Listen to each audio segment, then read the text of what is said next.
Hey guys, how's it going? So, real quick note here, I wasn't able to get the Petro Chico jumpsuit to spawn in our inventory, so I ended up going with an alternative that actually makes the challenge a little bit tougher. See, here's Raul's Petro Chico suit, and here's a Robco jumpsuit. There's a couple different varieties of jumpsuit, but I figured to just go with the Robco one. They both give us that +5 to repair, and we have no damage threshold, so yeah, this is actually going to make this a little bit tougher. And since we come up with scenarios for the characters in these runs, I figure, hey, since he's all the way over here, maybe the Petro Chico suit had its wear and tear, and he just got a new one. But with all of that out of the way, let's get to the good stuff, what we get to use to fight in this run. A 44 Magnum revolver and a lead pipe, I'm not going to say no to that. And since Raul is from the pre-war era, it's going to be a lot easier to incorporate him into the Fallout 3 setting. Now, where things change for our favorite Ghoul is a decision that doesn't seem to mean much to him at first, but it plays quite a role in the grand scheme of things. Since Fallout 3 takes place 4 years after Fallout New Vegas, when he leaves Arizona, well after Caesar's Legion has pacified the area, he instead goes to Freeside when he makes his way west, and finds that familiar little train station we all know and love by this point, and since he's from the pre-war, he knows exactly what that is, and where that goes. The Ghoul that patrols the outside of Underworld says that super mutants don't attack ghouls, so Raul's passage into the Capital Wasteland isn't too bad. The most he has to watch out for are raiders, and funny enough, the Brotherhood of Steel, because even Lion's chapter has a shoot-on-sight policy with ghouls. And being that Raul is a handy-dandy repairman, making his way to Megaton, Raul doesn't have too hard of a time navigating his way through the ruins of D.C., makes his way over to Megaton, and since he's a handyman, he finds easy work and lives up with Walter up top on Megaton. And the Lone Wanderer is actually alive and well in this timeline. We'll just say that because we just took out Mr. Burke here. The Lone Wanderer does the little favor for Cullen Moriarty, and then makes his way over to GNR ASAP. Oh, and one thing I gotta say before we officially start up here, is that our special allocation and tag skills, both of these are awesome. Love to have that special allocation, and that science tag skill means we're probably gonna be skipping over Murder Pass, because I think Raul would certainly do that if given the option, but we'll get to that when the time comes. And now, because Raul won't be involved with the main story of Fallout 3 for quite a while, I figure this is a perfect opportunity for us to get some fast travel locations out of the way. Starting here with Smith Casey's garage, where we will have to go to Vault 112. I mean, Raul canonically won't go there, but I have to clear it just to get through the challenge. But it was a pretty interesting encounter here. I mean, the mole rats are business as usual, but for some reason, inexplicably, one of them, although they appear on our compass, it just didn't show up, so we'll have to come back and kill it later. And I figure, since we're in the area, might as well go discover Little Lamplight so we can fast travel to it later. And as we know, en route to Little Lamplight, there's always a pair of super mutants harassing the Brahmin, and this is going to be a perfect opportunity to show off just how fragile we actually are.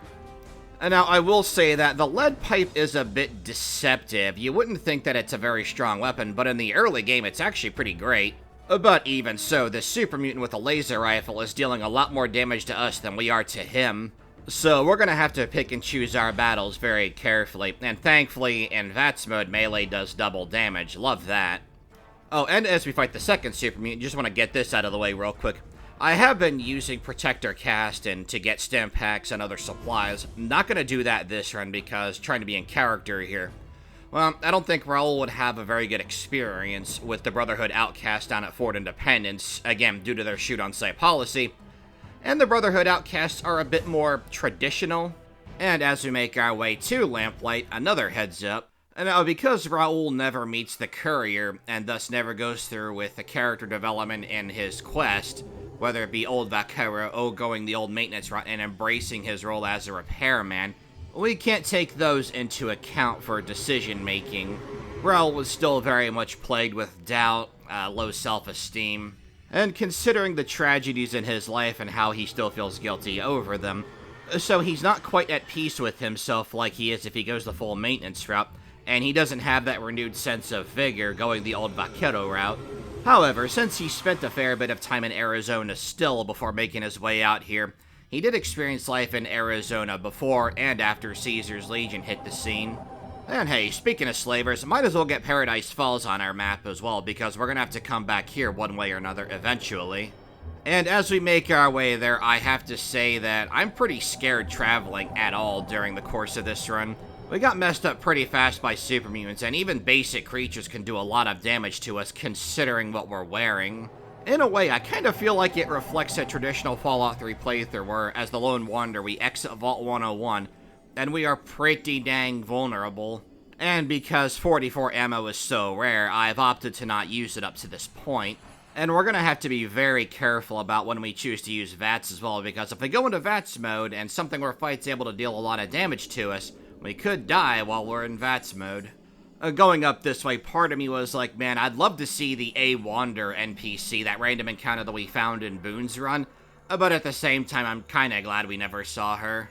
Now, after we get to Paradise Falls and get it on our map, we're gonna go do Moira Brown a little favor and head on over to Minefield. I mean, hey, if we're looking for salvage, might as well run this little errand for her as well. I could just see Raul being all like, oh yeah, going through a minefield? Yeah, perfect job for this old man, boss. And that just goes right over Moira Brown's head. She's like, I know, right? You are the perfect guy for this job.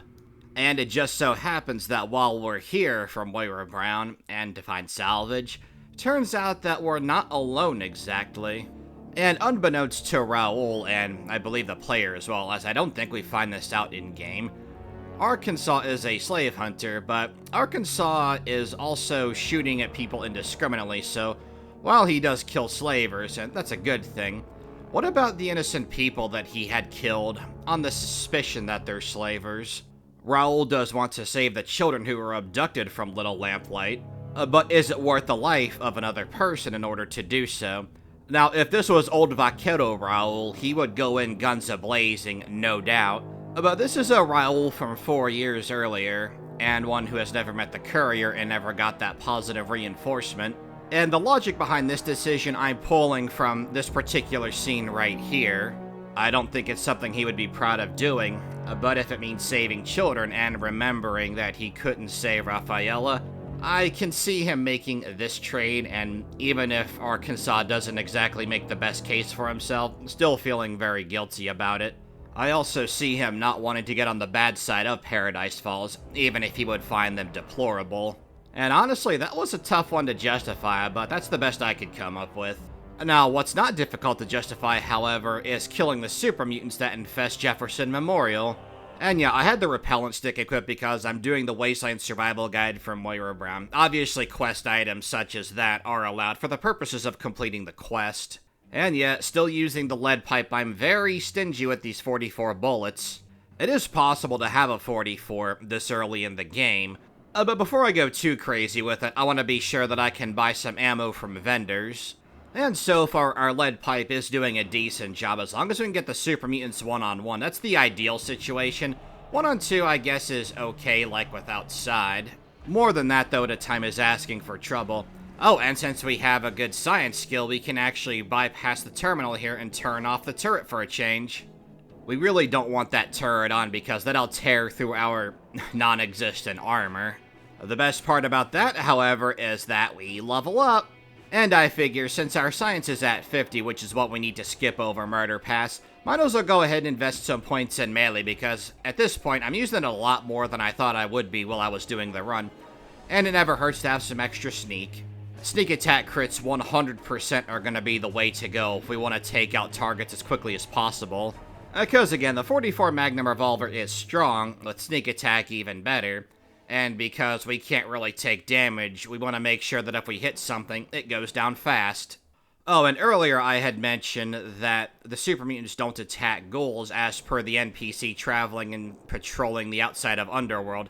This is just a cosmetic mod. I wouldn't mind trying out a mod that turns us into a ghoul and the game treats us as such. I'm sure one exists. But yeah, so far, Jefferson Memorial going pretty smooth. Well, the top floor was pretty easy. Now let's see how it looks when we have to square down with a super mutant brute. I figure if we do well down here, then we should be okay in the rotunda. And even at this point in the run, I'm thinking the lead pipe is the way to go because the Magnum Revolver is stronger. But you gotta think, 6 shots before we reload. I can miss, and I definitely will because I'm not a good aim to begin with. But the lead pipe at this point is still dealing reliable damage, so at least the basic super mutants aren't too much of a problem. That said, even in VATS mode, we're not dealing too much damage to the brute, so this is going to be the battle of 1,000 paper cuts. Oh, and don't worry, I didn't skip super far ahead. We still haven't gone to Tranquility Lane yet. And yeah, for the purposes of Raul's story, canonically he wouldn't go there, but I have to advance the story. So I guess when that part comes up, we'll just say we're skipping over to the Lone Wanderer doing it or whatever.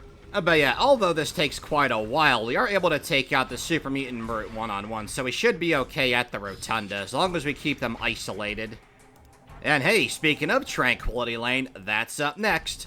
And just like in Boone's Run, I'm gonna go ahead and do the failsafe just to get it over with as quickly as possible. Now, the one good thing about having to come here is that because we complete a major quest, we get a nice chunk of XP when we're done here. And yes, with this Ghoul cosmetic mod, James is in fact a ghoul, which is pretty funny. That's not a thing in this run, but I think the fact that he matches the cosmetics is pretty amusing because you can make him look like a raider if you have a raider cosmetic.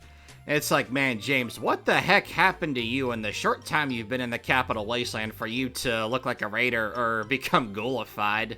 Well, yeah, jumping back to the Arkansas decision for just a sec. Whatever you might think about that decision, I actually watched a character profile video on Raul from start to finish, just so I could be refreshed on the character. Like, I have recently done Raul's character quest, but having a refresher like that helped quite a bit. Guy has a really sad backstory. And I think in this continuity sense, he lacks the development and initiative from the courier that his low esteem and his self-doubt would actually be much greater here, because he left the West to start anew, because he's still trying to find himself.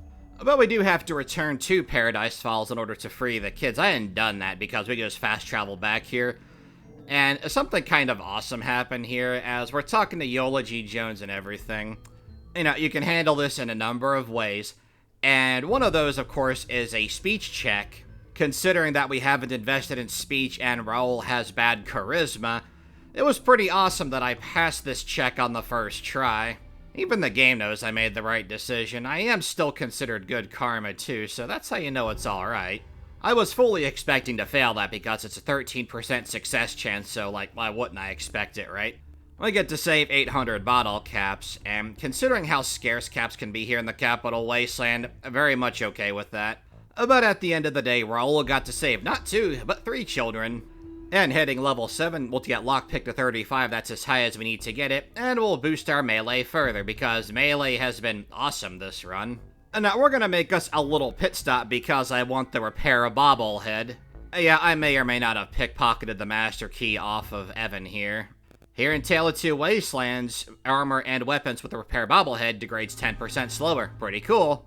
And we're gonna make us a quick pit stop to Vault 106, do just enough of it to get the science bobblehead. Oh, and real quick, on the community page, I did post a question to you guys, if I should get all the bobbleheads pertaining to our tagged skills. We are gonna do that, but just know that I posted that poll after I finished this run. This run is actually where I got the idea to do it, because I was like, I don't remember where the small guns one is, but I know where the science one is, and I know where the repair one is. So it could be a cool idea for us to add that little stipulation to our Fallout 3 challenges. Raul's journey for salvage has led him to Germantown Police Headquarters. That's quite the place to end up at. It's also not too far from Paradise Falls. Finally busting out that Magnum, and the damage is okay.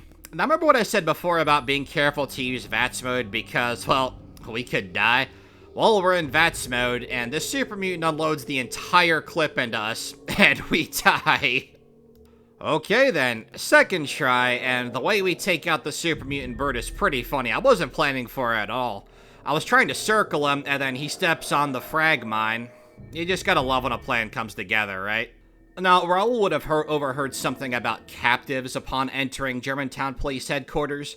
And as we're going through here, it so turns out that there are, in fact, prisoners being held here. 2 of them, in fact. One of them, Red here, she's the town doctor for Big Town, so it'd be in our best interest to save her. And also because, like, you should try to save somebody from becoming a super mutant meal. That's kind of a nice thing to do. For the time being, however, we're gonna have her wait so we can go save Shorty, and then we can take both her and Shorty to Big Town. Standing in our way, however, is a super mutant master. We're gonna want to be real careful against this guy. You saw how quickly that brute killed us in one-on-one combat. And yeah, definitely the lead pipe for this fight. The best way to deal with encounters like this is to circle the opponent. That way they have trouble aiming at us and we can just keep laying the beat down on them.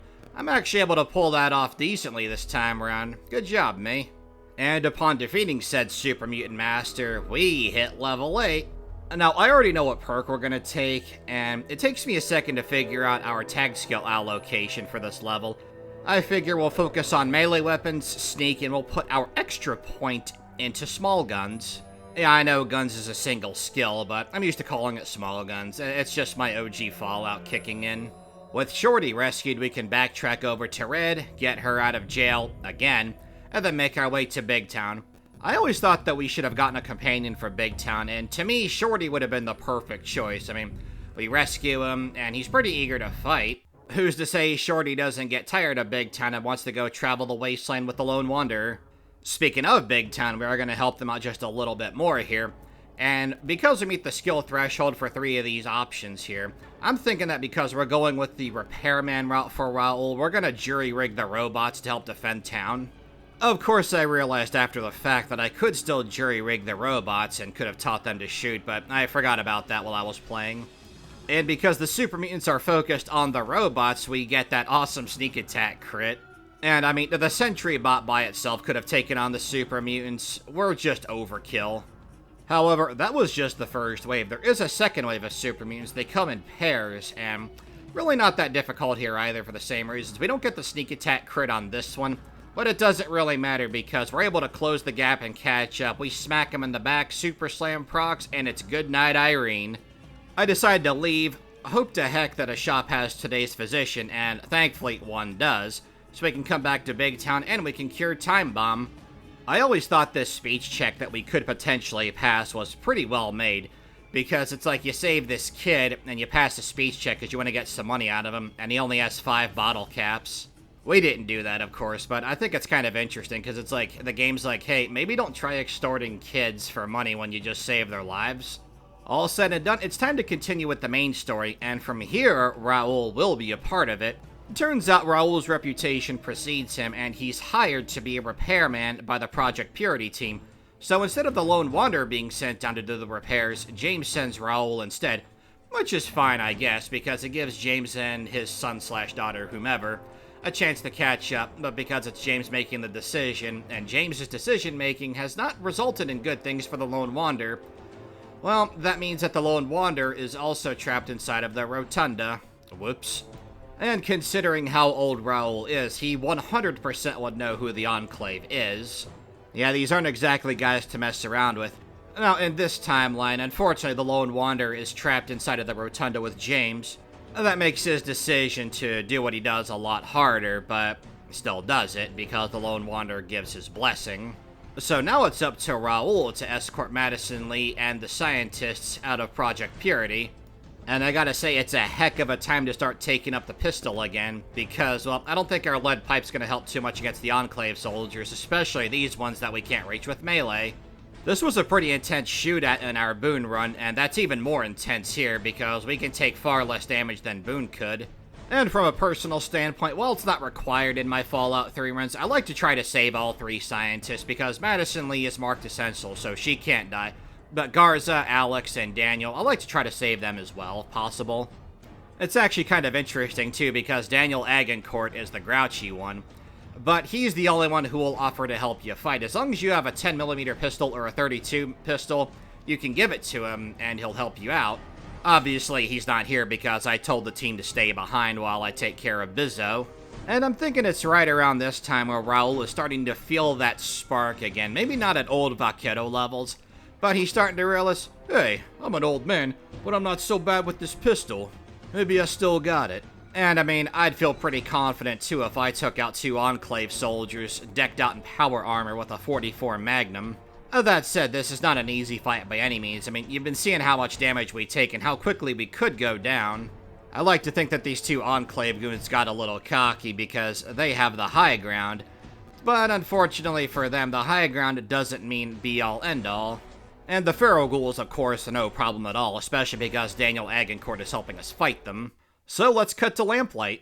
And now, because from here, Raul is replacing the Lone Wanderer as the main character, and as the one tasked to go into Vault 87, now it's like I said before, the Brotherhood doesn't treat ghouls very well. In fact, it's a shoot-on-sight policy. However, because Madison Lee is able to strong-arm Elder Lyons into letting her in, I think that her vouching for Raul would be just enough for them to barely tolerate him. So, of course, they're gonna send him to Vault 87 to go get this G.E.C.K. There's kind of a mean-spirited undertone to that, because they're like, okay, we gotta get the G.E.C.K, we gotta make sure the Enclave doesn't get it, whatever. It's extremely dangerous, so let's send this Ghoul. If he gets the G.E.C, that's great. If he doesn't, well, it's only a Ghoul. And because we have the appropriate science check, all we gotta do is talk to Joseph, and he'll lead us to a terminal. He'll jury-rig it back on for us, and then we can use our 50 science check to bypass the average locked terminal. Like such. Gonna cut past the rad roaches and backtracking a little bit. Time to bust out that 44 and go to town. And I gotta say, we have a heck of a good start. Sneak attack critical on the first super mutant, and we headshot crit the second one. That couldn't have gone any better. Considering how things went down in Germantown Police Headquarters, I'm pretty nervous in this place. And our decent sneak pays off, as the third super mutant also goes down in one shot. So far, so good. This is pretty much how our time in Vault 87 has to go. Either we kill the super mutants fast, or they kill us fast. And I gotta say, I'm surprised that this one's a brute, because we are high enough level to start fighting super mutant masters, and that one usually is. Well, I ain't gonna complain about that. Now, as we start clearing out the big greens, one other thing I want to bring up. A fan had suggested to me that if we're playing as a character who's not the Lone Wanderer or the Courier, that we shouldn't use VATS, because canonically we wouldn't have a Pit-Boy. And that idea sounds pretty cool. I mean, the Pit-Boy we would still have to use to some extent, because the Pit-Boy is the equivalent of our knapsack. But the removal of VATS is an interesting concept, and it is in character, and I like that quite a bit. That also means that I wouldn't be allowed to use the flashlight. Had I gotten the idea before I started this run, I would have done the same for Raul. So, starting next run, we're gonna be applying that stipulation. That should make things pretty interesting. But yeah, this pair of super mutants here, we have no interest in fighting those guys. Gonna sneak by them with our stealth boy, open the door, open the safe, get our stealth boy back, thanks RNG. And I could just sneak past the rest of the super mutants and make our way to the next area, but where's the fun in that? We gotta kill something, right? We've been bludgeoning things with our lead pipe for a good chunk of this run. Really want to get some use out of the Magnum revolver. And thanks to our stealth boy, we do have the elements of surprise. However, because guns are loud, shocking I know, we're gonna have to be careful and not get spotted by the two outside. Plenty of stuff in this little room we can sell once we get out of Vault 87. Now, the strategy for the two super mutants outside is going to be to try to lure them by here one at a time. That's a lot easier said than done. One-shotting them would be optimal, but so far we have yet to one-shot a super mutant brute with a sneak attack crit. We don't here either, though we do great damage regardless. And as we reload, we'll backtrack into our little safety net room here, close the door, and we'll bide our time. Turns out we're standing around a little bit longer than I thought we would. I mean, this little part's sped up. But I figured the super mutant would come in guns a-blazing, but not the case. We actually drop into caution. Perfect. And the brute's health is low enough for us to take him out easily. I don't think that critical strike mattered, but I ain't gonna complain about that. You know, I have to say I'm very surprised that this worked out the way it did, being able to isolate them like that. They're next to each other, so I figure they would both come check out the noise. Well, man, I guess they are super mutants at the end of the day. The ones out here in DC, except for Fox and Uncle Leo, aren't particularly bright. Things should be a little easier now that we're one-on-one. And although we do quite a bit of damage, fighting a super mutant brute is never free, and that's what makes this kind of interesting for me. Again, we deal a lot of damage, but we take quite a bit ourselves. It actually makes me glad that I wasn't able to get the Petro Chico jumpsuits to work. I mean, it wouldn't provide much protection either, but we really are lacking in defense this run. Fully automatic ballistic weapons are pretty much a death sentence for us in this run. And it's on that note that we are absolutely 100% going to get Fox on our side like usual. I like sending him to go get the G.E.C.K anyway. And it is in character for Raul. Had Raul in this timeline not made different decisions and come east, he could have ended up very much a prisoner like Fox up at the state of Utobitha. Upon retrieving the G.E.C.K, of course we are captured by Colonel Autumn and whisked away to Raven Rock. And because we have the power of Stealth Boys on our side, bypassing the encounters here, pretty easy to do, and honestly, we kinda need to do it because I can't see us being able to take these guys on. Well, not in these closed quarters anyway. Sure, we've killed Enclave soldiers in this run up to this point, but 2 of those guys we had a bit of a terrain, kinda sort of advantage, that's debatable. And of course, one-on-one en route to the Purifier before James died. But here at Raven Rock where they can bunch up on us, yeah, I don't like those odds. Now, because this could always be somebody's first video, I like to keep this part in, show where the energy weapons bobblehead is. You can only ever get it one time throughout the course of any Fallout 3 playthrough. And courtesy of a Locksmith Reader's Magazine, coupled with our 35 lockpick and the Intelligence bobblehead, which boosts our magazine bonus by 5, we can break into Colonel Autumn's footlocker and grab this wonderful little Zack self-destruct sequence holotape. And if you are new here or have never seen this before, just know that you do have to listen to the holotape to get the self-destruct sequence. You can't just have it in your inventory and you automatically get it. I feel like this was probably the intended way that Bethesda wanted you to get by this encounter. There's actually a number of skill checks you can use to bypass President Eden here, and because Raul's special gives him 7 intelligence, we do have it, but because we have the self-destruct sequence, I want to use that. I feel like that's the most organic way to go about this encounter. And all that's left to do is grab the FEV virus and make our way out of Raven Rock. I do have to wonder what President Eden thinks about entrusting this to a ghoul, like how he would possibly think Raul would ever go for something like this.